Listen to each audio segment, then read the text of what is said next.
Hey y'all, and welcome to episode 19 of the Unseen Strands podcast, a crochet and fiber arts related podcast where I, your host Mo, am visually impaired and will be sharing with you strands of my life.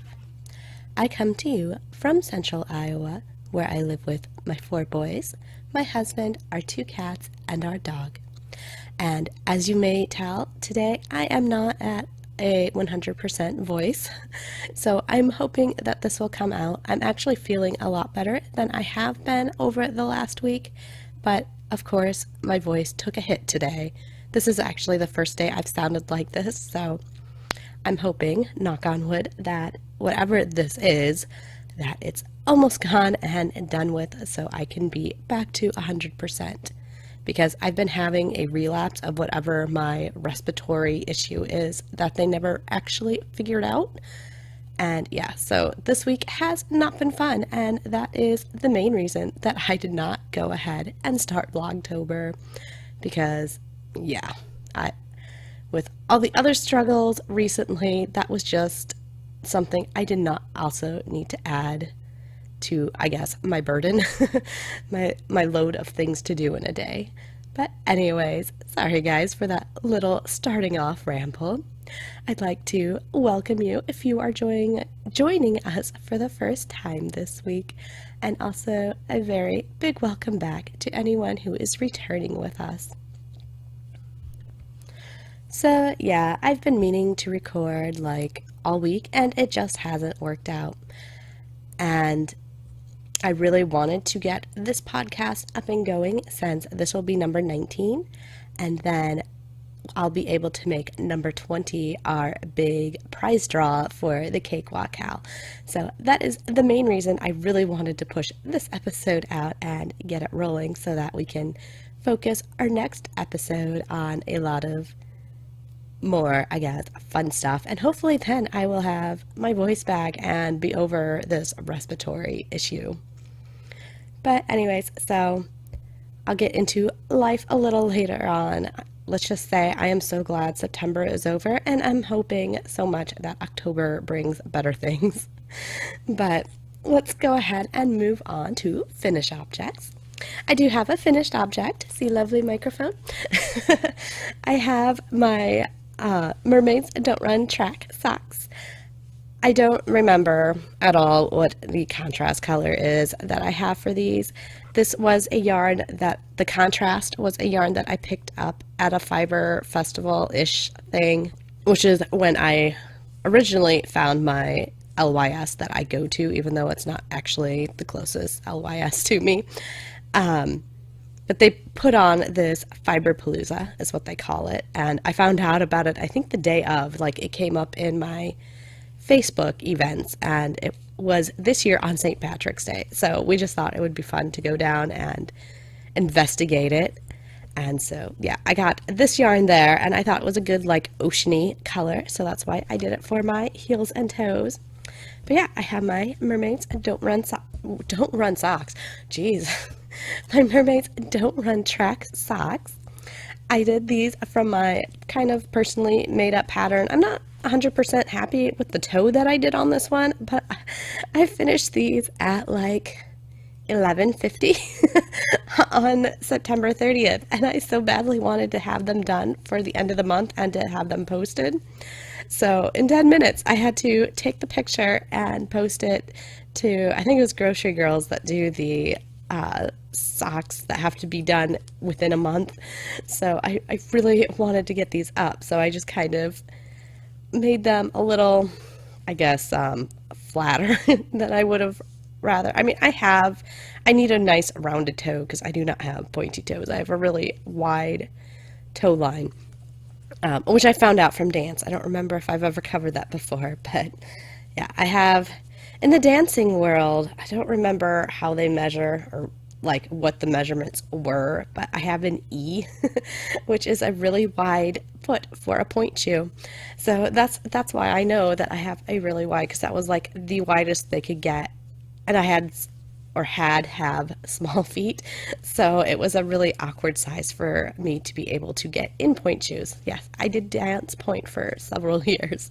So yeah, so these are my Mermaids Don't Run track. I made it a little shorter because I know that this will stretch, and I really am liking the 100% BFL. The main body of the sock was made in Once Upon a Corgi's Mermaids Don't Run track, which is why those are my Mermaids Don't Run track socks. Jeez, I'm stumbling over words all over the place today. And I don't know what that notification's for. My husband's calendar is linked onto my phone because all this stuff is linked into his stuff. So yeah, all the appointments and things that go off are for him and not for me. But I really like this 100% BFL. I don't think it really works really well with the light merino, or the light fingering 75-25 merino nylon, because there's just a different stretch in it because it doesn't have any nylon. So even though I will wear these, and I think I made them, I tried to kind of crochet loosely when I got to the contrast so that it would have a little more give, but yeah, I think in future, when I have more time to plan, I will actually search for a contrast and 100% BFL to go with it. But yeah, these were cuffed down. I started with a 20 stitch single crochet in the back loop, ribbing, and then I did 12 rounds. Oh, you guys missed my drama because I didn't record Wip's video last week. So it was like 3 days before the end of the month, and I have just gotten to the point where I was working the final round of the main color before I switched off, and I made my one sock 2 stitches bigger than my other sock, and I didn't realize it till I went to compare the two so that I would make sure that I was starting and stopping in the same point, because I know another podcaster mentioned it this week, and she mentioned it as working in double crochets. I think it was a hat. I won't swear to that. But she had mentioned how working that it shifts over, and I have that same problem working even, I think this is it the seed stitch? Anyways, it's an alternating half double crochet and single crochet. And yeah, so I had that kind of jaunt over, and so I needed to crochet back over to the corner to start my toe, and so I was matching that up and realized how they weren't at the same point. And so not only did I have to rip back the sock that I was working on, which was the larger of the 2 stitches bigger, because these were already a little loose, so I did not want that sock, but I had to rip back the first sock into the point where you leave the space for the heel, so that I could make sure that I didn't goof up the stitching around the, I guess, for the body or the leg of the sock for the ankle part. So I had to reconstruct these from basically the cuff up or down or whatever in 3 days to finish for the end of the month.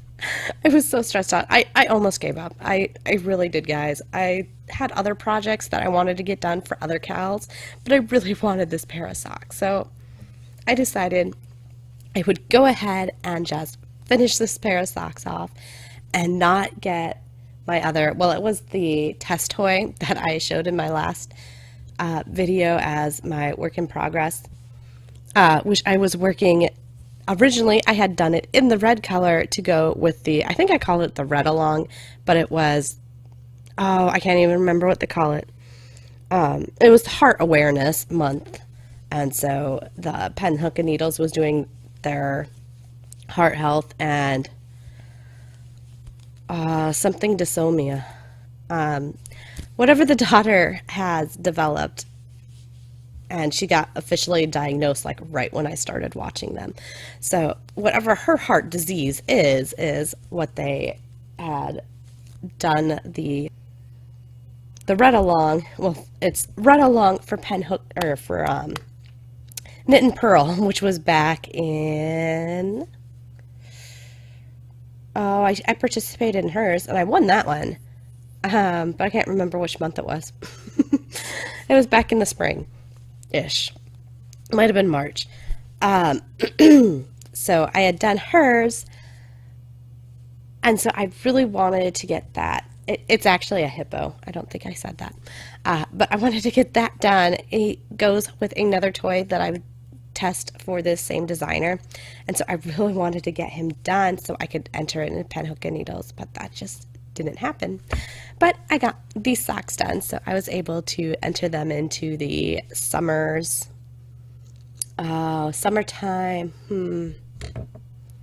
for the hand-me-downs.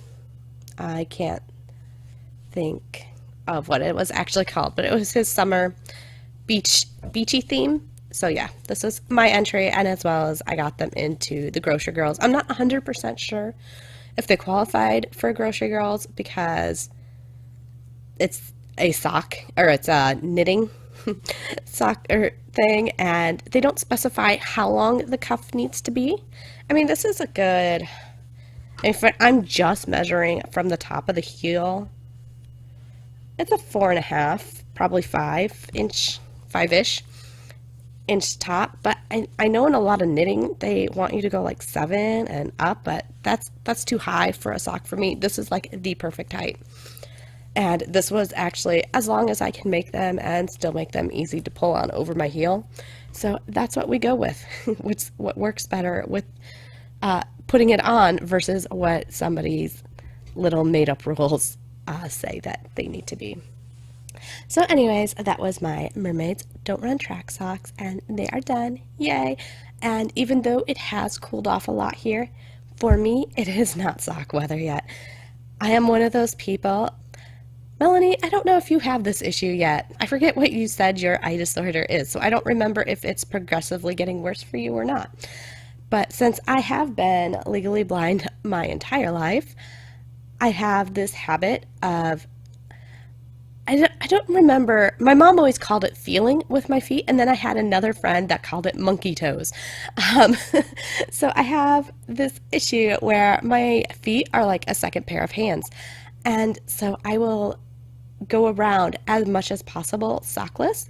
Now, I don't mind wearing socks like out in public, but I'd rather have flip-flops on so that I can just take off my shoes whenever need be and just go around barefoot.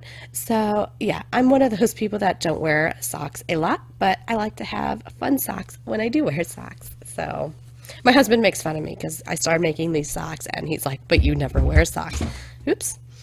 I'm like, well, I do wear socks. It's just, it has to be weather where, when I can no longer wear my flip-flops, because I don't mind socks, but I have to wear my flip-flops when I can wear flip-flops. So we're not quite to the point where I can't wear flip-flops anymore. Sorry guys about that. I, of course, knocked my drink over when I sat down my socks, and then I got attacked by a fly. So who knows if that fly is going to leave me alone or not, but we'll go ahead and move on anyways. So onto our whips. I have, well, this guy, just secret between me and you and the millions of other YouTube watchers that may see this. This guy's supposed to be done. I have completed the test. I haven't had to post a photo because, oh, see, now the fly's back. She didn't want project pages up until the pattern was published, and that's how I publish or post my pictures. So yes, I'm supposed to have this guy done, but I have completed all the parts to the test. Well, except for a leg, because the pattern was written fine. I mean, I could have put the leg in, but I like to do things backwards, and I'm sewing stuff on before I finish this leg so that I can better center things. So that leaves me with a leg left to do, but yeah, I've got all my parts, and I'm currently sewing them on, but I have to do this during nap time, and that's when I record, is during nap time. So the nose got sewed on during Tuesday's nap time, I believe, and then yesterday Leo just would not go to sleep, because that's when I was planning on recording, because the bigs were on early out schedule, which is why you heard them in the last video, was because it was early out week. I was going to record yesterday and then didn't get to because I had to sit in Leo's room with him for most of the afternoon. And so yeah, this guy did not get his arms or his leg or his ears on maybe tomorrow. I keep telling myself I need to get that picture up and link it to her project because she did get the pattern up. The author is J. Tillines, something like that. But again, once I have the project page up, you will be able to find it on Ravelry in my project pages. I believe she has it in her Etsy store too, but I don't know what her Etsy shop is. As well as she did get this one up on Ravelry. The crocodile that I made earlier in the year, she never got up on Ravelry, so I'm not exactly sure what the story is with that, except for I can't link it to a project page as of yet. So yeah, so this is my little red hippo that never got finished. This actually might be for Zane, and I'm not sure how easy this is going to be to do, but I might try and make him a little pair of blue pants because Zane has gotten so obsessed with Spider-Man, and it's so cute. But I think since he's already red and I make those blue pants, I think he'll just be like, Spider-Man hippo, Spider-Man, Spider-Man. Oh, it's so adorable when he says it. Oh, and then the last couple days, he's gotten really into Mario, or Mamo, which he started off talking about as he would point to him and go, woohoo! So he'll go, Mamo, woohoo! And so a lot the kids and stuff keep thinking he's saying mommy, woohoo, and I'm like, no, he's saying Mario. He just doesn't have an R sound, so it's Mamo. That is the cutest thing ever. And if I can get that for you recorded, I will try. But he tends to not be the one that wants to be mic'd, unlike Leo, who wants to yell and eat the microphone. But yeah, so that's my hippo. Just needs ears and this, well, I guess he needs his tail and his leg. Ears, arms, tail, and finish crocheting a leg, right? Okay, yeah, so that's that guy, which I'm thinking is going to be for Zane for Christmas, and then the crocodile will go to Leo for Christmas. At least that's the plan right now. Then my other work in progress, which has been getting the majority of my love this week, or these last 2 weeks. And I hate to say this, I'm not sure I'm going to be 100% happy with this. I'm going to try and get over myself and just keep working. But it's starting to ruffle a lot more than I think is appropriate. And I'm having trouble convincing myself it's okay, because I'm not sure how many repeats she intended, but it's starting to look a little wonky to me. And I'm afraid if I increase more, it's going to just get wonkier and wonkier, but it's not big enough yet. And this, of course, is my pumpkin pasties shawl, which is by Even Gaze Crochet. She has a podcast, but she hasn't podcasted in a while, so like I said before, there are a couple little errors mostly with like stitch skipping, and it's only for like the end of row, so it's not even a huge deal. But I don't know, she doesn't mention how many times she repeated, and I'm pretty sure that the weight of yarn used was a fingering weight yarn. And I don't know, this just seems like it should be just about done now. And unless this is I mean, it does have some good stretch, but I can't stretch it enough in one direction and think that it's easily going to block that way, because I don't want to block the hell out of something. But I don't see it having enough give that it's going to do what I want and have the shape that I want. But we're going to keep working through. It's only supposed to have 300 of your main color in, but of course I don't know where I'm supposed to be changing color, since her pattern was color coded in text and I don't have that ability to know what that was. But yeah, I'm almost done with my ball of this fairy saddle color in the Once Upon a Corgi yarn again.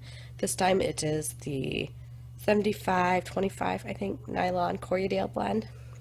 And that's 75 Corriedale 25. I know I said that backwards in explaining.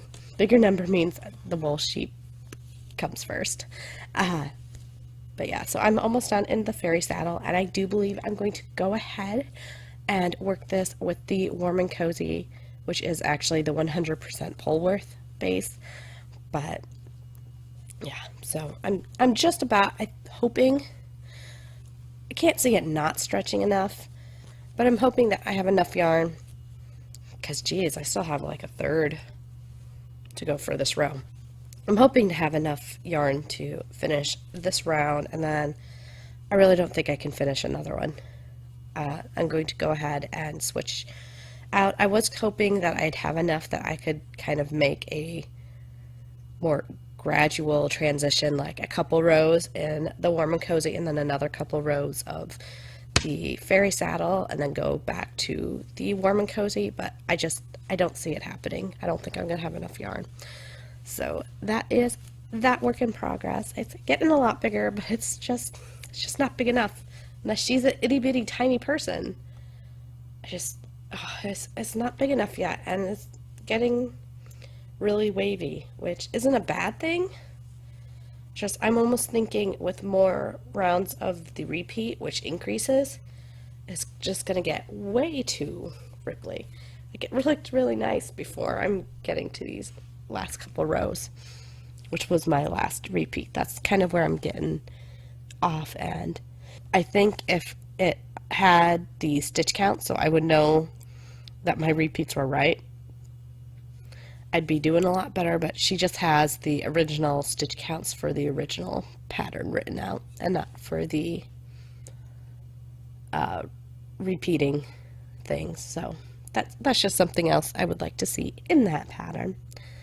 And yeah, so that's all I have so far going on for this month, which makes me feel like a slacker because, yeah, all this stuff is stuff I aimed to do and have done last month. And I haven't started anything this month. And I'm sorry, there's stuff under my chair that I'm leaning up against. I do have a couple things that are possibilities.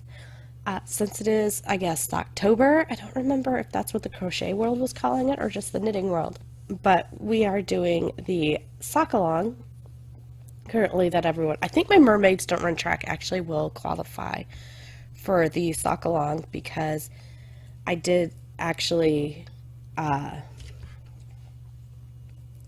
get them done after, and since I had to go back and recrochet like 90% of them in the last 3 days of the month.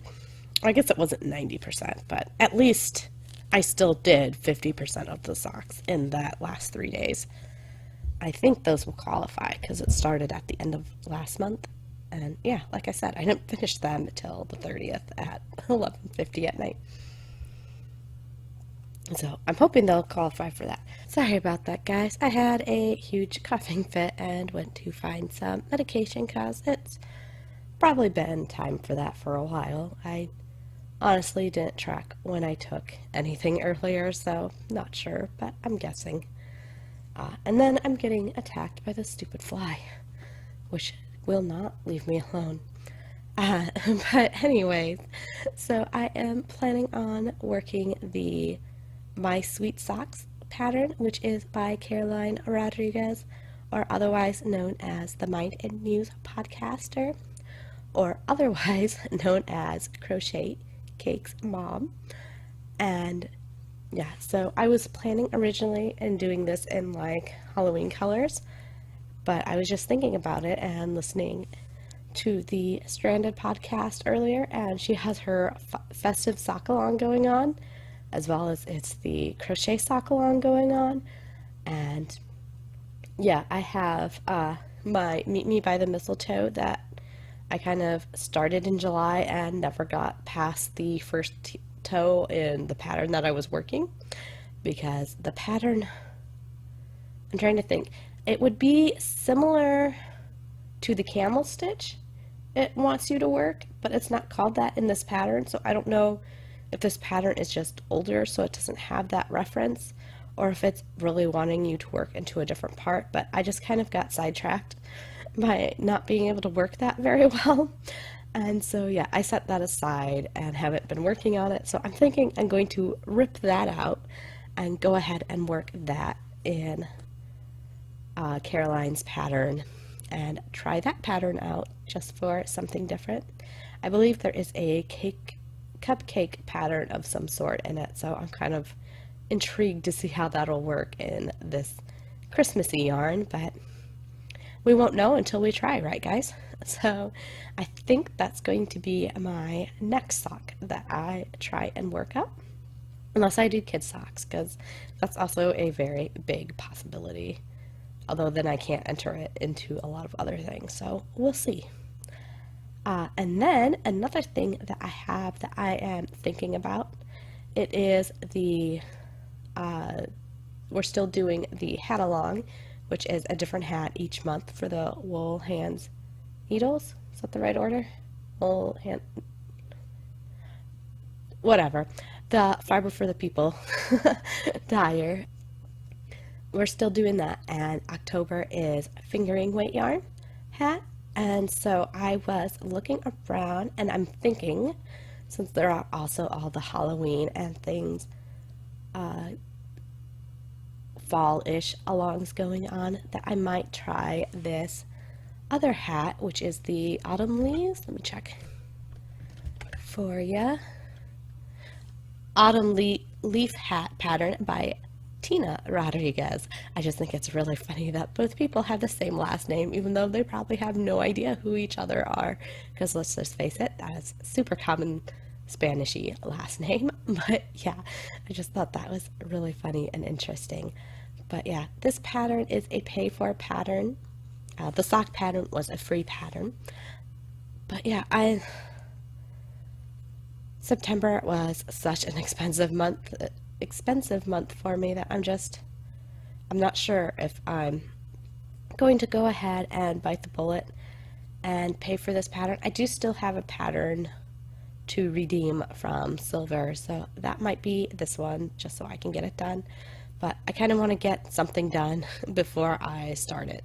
So this is one that I am looking at starting, and hopefully I can share these photos. These are just photos taken from the actual Ravelry page, and so I'm giving them credit. They are their photos. They are not my photos. So nobody try and think that I'm stealing their work. These are their photos, but just like everyone else shows you the printed page, that this is what I can do to show you what I am trying to work. So that's just an idea I have right now. That might be the fingering weight hat that I go for. I don't think there was any specifications on the size that the hat needed to be. I mean, I've done a lot of baby hats in other months, so I think another option, if this is enough yarn, sorry, I'm reaching on my desk. If this is enough yarn, which I need to wait to see how much, this is the leftover poison ivy yarn that I had done for my husband's socks, and there's still quite a bit left here, and maybe I'll try and make a hat for the boys out of this, because I think it's just kind of fun colors.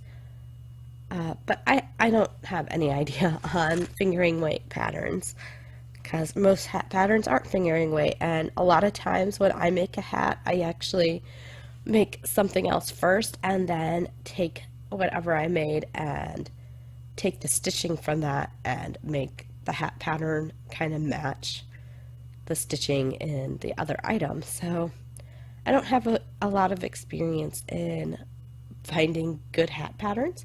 So if you have any good suggestions for me in a fingering weight, I know a lot of crocheters don't use the finer weight yarns, but I actually prefer working them. I find the bulkier just bulkier, I guess.